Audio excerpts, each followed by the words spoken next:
several million litres of whiskey in the city centre. And I think given our previous history of Dublin and whiskey fires, we're taking extra precaution. Oh, they're coming back now.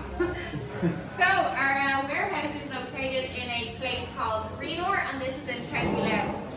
So it's in quite an isolated area, so if something does happen, it will just affect us and we won't burn the entire city down again.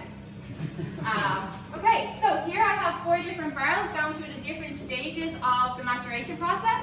So this first barrel here is full of new made spirit. So this is liquid straight from the last pot still that you guys have just seen, okay?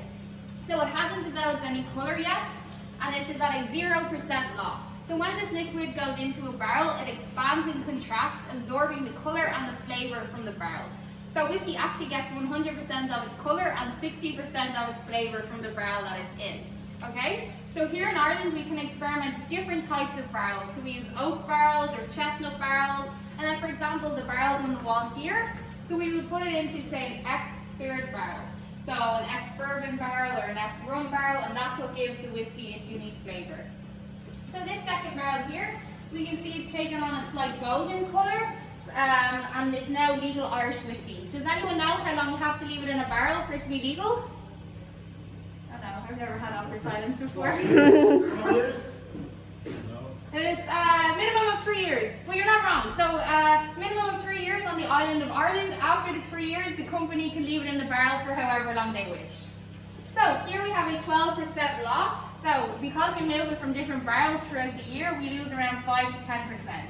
We lose 2 to 3% to something known as the angel share. Now some of you may know what this means. For those that don't, back in the day the monks didn't really understand where all of this whiskey was just disappearing. So they said that the angels were coming down, stealing their whiskey back up to heaven. I think it's really nice actually, but the reality of it is it's the evaporation of the spirit into the air. So that's where the 2 to 3% goes. This one here then is our Teeling small batch. So this is one of our best sellers, and you guys will be able to sample this on the tasting outside as well. So this is matured in bourbon for 6 years and a further 1 year in a Central American rum barrel. But we have lost 25% now. That is a massive loss. It's not very efficient, but because we want that extra maturation in the rum barrel, we're going to continue to do it this way. Then the last barrel there is a vintage single malt. So we can see it's really, really rich in colour at this point, but we've lost 50%. So when you think about it, we started off here, no colour, full barrel, and now we're down to here.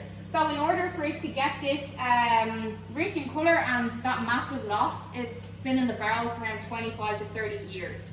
And also because of that loss, it ranges in the thousands of euros per bottle. So if you're in a store and the whiskey is very expensive, there's probably 2 reasons. One, they're trying to rip you off, or it's because of those massive losses, okay? Just heads up. Okay, but here we focus more on the small batch because it's at a more affordable price. So if I could get everybody's attention to the vault then, and I'll go through it. So the vault here is important because it actually has 3 barrels of whiskey maturing. So we have Zoe here and Polly over here. So these are named after Stephen Teeling's daughters. And you may have noticed the girls named on the top still downstairs. Well, those are Jack Teeling's daughters. When Stephen's daughters were born, they fill these barrels on their 21st birthday. They'll be given the barrel. I mean, definitely a better option in comparison to a